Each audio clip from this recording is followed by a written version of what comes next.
He sells a miracle cure, then weaponizes pain against thugs. And in this recap, he buys a wolf girl from chains. But poisoned wells and slave traders close in, hunting them fast. Wait till you see Kiarga reverse heal, turning thugs into wrecks. Then he snaps a collar off, and Setsuna finally snarls. And later he reads her scars, exposing nobles behind everything. Kiarga keeps his hood low while walking beside Freya today. They travel quietly because enemies still hunt their stolen future. Freya watches the road while Kiarga counts risks ahead. The next town looks poor and tense under gray clouds. Guards argue at gates while sick villagers beg for passage. Kiarga studies their faces and senses fear driving every action. Freya whispers that something rotten spreads beyond ordinary illness. They enter anyway because supplies and information both matter. Inside the streets vendors shout while coughing echoes everywhere. A child collapses near a stall and nobody dares touch. Kiarga kneels and checks breathing with cold practiced efficiency. He sees fevered skin and swollen veins pulsing with poison. Freya flinches because the symptoms look unnatural and cruel. Kiarga asks about water and learns wells were recently sealed. Merchants blame strangers while soldiers threaten anyone asking questions. Kiarga notices guards look healthy yet act strangely aggressive. A local healer appears and admits treatments fail every time. Kiarga buys herbs cheaply and tests them against the sickness. He confirms this poison responds to specific rare antidote. Freya asks how he knows and he answers without pride. He learned pain as language when healing stole feelings into him. Now he reads bodies like maps and lies like smoke. Kiarga decides to control the cure before villains do. He visits an apothecary and offers a deal for access. The apothecary hesitates because gangs watch every transaction closely. Kiarga shows one drop of antidote and the man trembles. He agrees to cooperate because desperation beats loyalty here. Freya stands guard while Kiarga brews dozes through the night. They work fast because infection spreads with every restless hour. At dawn Kiarga sells the cure through the apothecary. He sets the price high to gather power quickly. Freya questions the price and Kiarga stays brutally honest. He needs money to survive and to shield Freya. The first buyers return smiling and word spreads like fire. Soon crowds form and the apothecary's shop becomes a battlefield. Sick relatives cry while thugs shove them aside loudly. Kiarga watches from shadows and memorizes every greedy face. A gang leader demands free doses and threatens to burn. The apothecary shakes while Freya grips her dagger tightly. Kiarga steps forward and meets the leader's eyes steadily. He says the cure is limited and violence wastes time. The leader laughs and orders men to seize everything now. Kiarga moves first and twists a wrist with precise force. A man drops screaming because nerves flare under Kiarga's touch. Freya blocks another attacker with quick sharp trained movements. The gang stalls because Kiarga's calm frightens them deeply. He warns them again and offers one dose for peace. They refuse and charge and Kiarga changes tactics instantly. He activates healing in reverse and floods pain into bodies. The attackers collapse vomiting and crawling away in terror. Crowds scatter and the apothecary survives but looks haunted. Freya asks if he is becoming like his abusers. Kiarga answers that mercy without strength only invites chains. He tells Freya to remember the collar and the drugs. Freya nods and forces herself to stay focused today. They relocate the remaining doses to a safer room. Kiarga counts coins and plans the next move quickly. He knows this town will draw stronger predators soon. A nervous messenger arrives claiming a noble wants a meeting. Kiarga suspects a trap yet agrees to hear terms. They enter a dim tavern guarded by armed strangers. The noble smiles and offers protection in exchange for supply. Kiarga asks about the poison source and sees hesitation. The noble admits criminals distribute it to force dependents. Freya tenses because this mirrors the kingdom's cruel methods. Kiarga rejects the deal and demands the criminal names. The noble refuses and signals guards to surround them. Kiarga remains still while Freya shifts into fighting stance. He asks one question that freezes the room into silence. Who profits from sickness when cure becomes a private weapon? The noble answers with a sneer and mentions slave traders. He boasts that slaves are useful when towns need labor. Freya's eyes harden as memories of captivity rise again. Kiarga realizes the same network sells poison and people. He decides to strike their money chain before they regroup. They leave the tavern and follow whispers toward the market. Street lamps flicker while rain turns mud into slick traps. Freya asks why slave traders matter to their survival. Kiarga explains that strong allies cannot be found easily. He needs someone who can fight without hesitation for them. Freya worries about buying a person and hates the thought. Kiarga says the system exists and ignoring it changes nothing. He promises he will not treat anyone like property. Freya studies his face and sees cold resolve there. They reach a fenced yard where guards shout prices loudly. Cages line the walls and chained figures stare blankly. Kiarga feels anger but keeps his breathing tightly controlled. A trader approaches and praises rare stock from distant lands. Freya stays close because the stench and cruelty overwhelm. Kiarga asks to see a wolf demi-human captive. The trader grins and leads them toward a hidden pen. Inside sits Setsuna with ears lowered and eyes burning. She looks wounded yet dangerous like a cornered winter beast. Kiarga notes scars and bruises and clenched, trembling hands. Freya meets Setsuna's gaze and feels shame and rage. Setsuna growls softly and waits for the next cruelty. Kiarga speaks her name and she jerks in surprise. He says he will buy her and break these chains. Setsuna laughs bitterly and calls every buyer a liar. Kiarga offers water and she watches him with suspicion. Outside the pen, the trader demands extra money for rarity. Kiarga pays without blinking because hesitation could cost lives. Freya whispers a prayer while guards unlock the cage slowly. Kiarga reaches toward the collar and Setsuna snaps forward. He stops short and lets her choose distance and space. He says freedom begins with trust and trust begins now. The yard erupts with shouts as another buyer protests loudly. A guard draws steel and the crowd surges dangerously close. Kiarga tightens his grip on Setsuna's chain and moves. Freya steps between bodies and clears a path with authority. Setsuna follows unwillingly, yet sensing escape is possible today. Behind them, the trader yells that property cannot run away. Kiarga does not answer and heads for the alley exit. Comment if you trust Kiarga's cure plan despite harsh methods. Like and subscribe if Setsuna's first look shook you. In the shadows, footsteps gather and weapons scrape against stone. Kiarga keeps walking because Lanarita rewards hesitation with knives. Freya stays close and keeps Setsuna between them for safety. Nearby steps fade, then return like wolves circling a wounded deer. Kiarga turns into a busier street and blends with late shoppers. He knows criminals watch the slave yard for careless new owners. Setsuna fights the chain's pull and hides her fear behind anger. Kiarga whispers that anger is useful but noise attracts hunters. Freya guides Setsuna's elbow and helps her move without stumbling.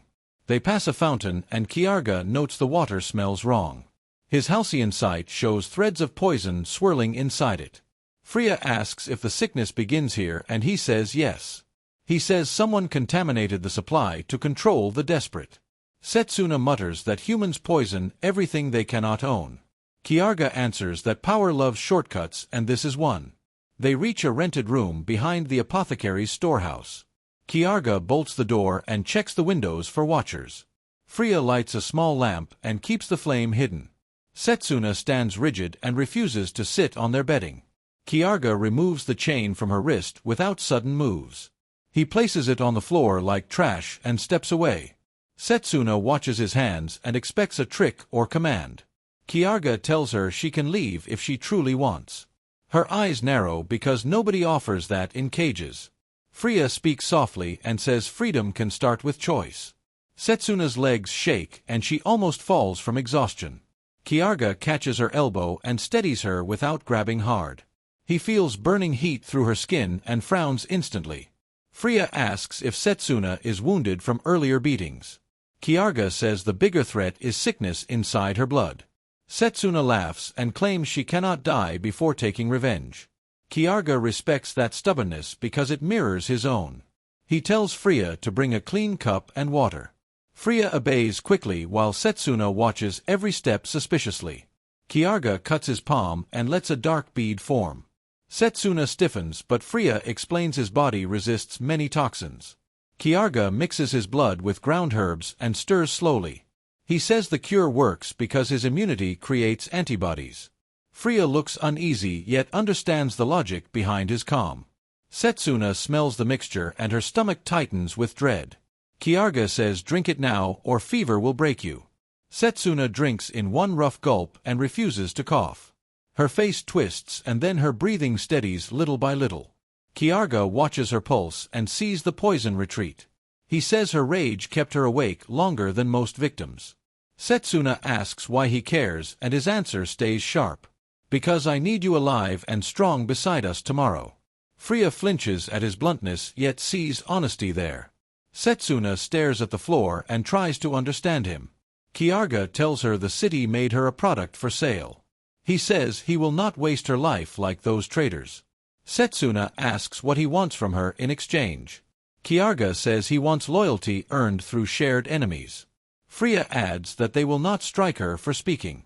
Setsuna finally sits and her shoulders drop for a moment. Outside the room a bell rings and distant shouting swells. Kiarga listens and realizes the cure trade is drawing attention. Earlier tonight Kiarga woke from nightmares that left his throat tight. He remembered collars and drugs and laughter that stole his name. He remembered heroes who called him tool while demanding obedience. Those memories pushed him to flee before Norn returned nearby. Freya asked about Norn and Kiarga warned she plans cruelty. He said Lanarita is safer than a palace filled with spies. Still he knows safety is temporary and hunters always follow. He tells Freya that every step forward must be paid. Setsuna hears this and understands his world is built on debt. She says she will not be anyone's debt again ever. A runner knocks twice and slides a note under the door. Freya reads it and says the merchant requests more doses. Kiarga nods because half the profits were always the deal. He tells Freya to meet the runner while he stays hidden. Freya hesitates but he reminds her they need the gold. Setsuna watches Freya leave and tests the room's exit path. Kiarga asks Setsuna who taught her to fight so quietly. Setsuna answers her clan survived by hunting and hiding from humans. She says soldiers attacked them and dragged survivors into chains. Kiarga hears the word soldiers and his eyes harden again. He says kings and armies often call slavery order and peace. Setsuna clenches her jaw and swears she will repay that cruelty. Kiarga says revenge can burn you unless you aim it well. He tells Setsuna they will travel at first light. Setsuna asks where they are going and he gives little. Toward people who deserve to lose everything they stole. Freya returns with a pouch of gold and shaking hands. She says the merchant smiled too widely and asked many questions. Kiarga says that is fine because they will vanish soon. He counts the coins and sets aside supplies for the road. Setsuna watches the gold and realizes why the cure mattered. Kiarga explains the sickness was engineered through poisoned water. He says the cure creates dependence and dependence creates control. Freya asks if he will cleanse the wells before leaving. Kiarga replies that criminals will poison them again tomorrow. He says breaking the network matters more than one quick fix. Setsuna says the network already touched her life and her clan. Kiarga tells her that shared pain can become shared strength. Freya asks viewers a question while Setsuna rests nearby. Would you accept Kiarga's harsh choices if they saved lives? Like and subscribe if Setsuna deserves a real chance. Comment whether you think Lanarita can ever be cleansed. Night deepens and rain taps the roof like quiet warnings. Kiarga stays awake and watches shadows move beyond the shutters. Freya sleeps lightly while holding a dagger under her cloak. Setsuna breathes slower now yet her eyes never fully close. Kiarga whispers that dawn will decide who hunts and who escapes. Dawn breaks over Lanarita and Kiarga moves before fear spreads. Freya wakes instantly and checks the door for listening footsteps. Setsuna rises with a wince and keeps her claws ready. Kiarga says they leave now while the streets look ordinary. Freya gathers food and hides the remaining coins under cloth. Setsuna watches the bundle and judges their urgency without speaking. Kiarga cracks the shutter and spots two men loitering outside. He closes it and signals Freya to stay quiet. Setsuna asks if they are hunters from the slave yard. Kiarga says yes and says they followed their trail overnight. Freya tightens her cloak and steadies her breathing carefully. Kiarga unbolts the door and chooses the back stairway. They slip down quietly and step into an alley of wet stone. Footsteps echo nearby and Setsuna angles her ears toward them. Kiarga leads them through laundry lines and shadowed carts. Freya keeps pace and grips her dagger but does not draw. At the corner, a drunk guard blocks the passage with laughter. Kiarga offers a coin and the guard turns away greedily. They move faster and reach the market street as shops open. Kiarga blends with workers and keeps Setsuna between them. Two trackers appear behind them and begin closing distance slowly. Freya whispers that the men carry shackles and short blades. Kiarga says do not run yet because running confirms guilt.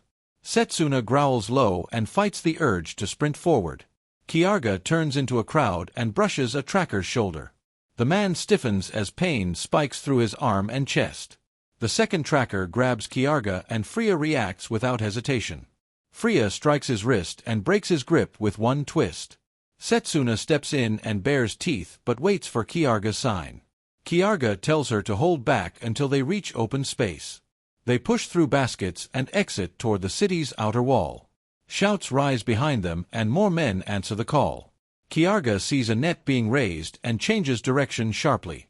He leads them under an archway into a narrow drainage tunnel. Cold water runs there and stinks of chemicals and old rot. Setsuna coughs once and keeps moving despite the bitter air. Freya asks if the poisoned water is still flowing beneath them. Kiarga says yes and says criminals never stop feeding sickness. They reach the tunnel exit and climb into a deserted courtyard.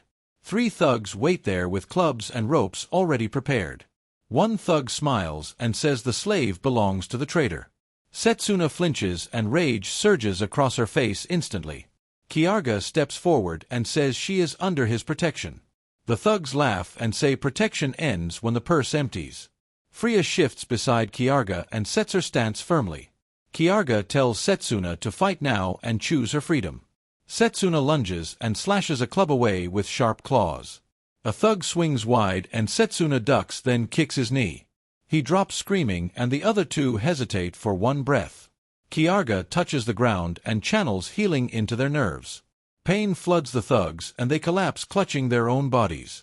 Freya drags Setsuna back and watches for hidden crossbows. Kiarga scans rooftops and finds none then exhales once. Setsuna stares at the fallen men and trembles with fury. She says they deserve worse and her voice cracks with hate. Kiarga says hate is fuel but it must be aimed carefully.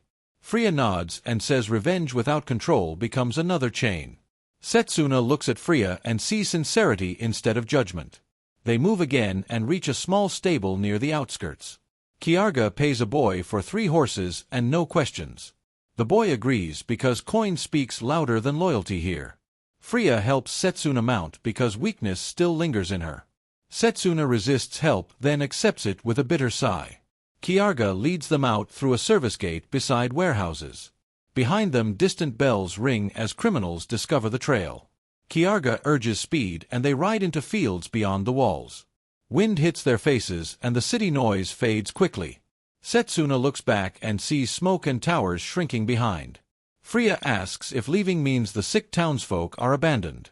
Setsuna says humans still suffer because humans chose this system. Kiarga answers that he will break that system piece by piece. They stop near a grove when Setsuna sways from sudden fatigue. Kiarga checks her pulse and sees stress shaking her body. He says her anger kept her standing and now it releases. Freya offers water and Setsuna drinks without flinching this time. Kiarga says he must learn who hurt her and why. Setsuna stiffens and says her past is not for sale. Kiarga says he will not ask details from her mouth. He says his healing can read scars and memories silently.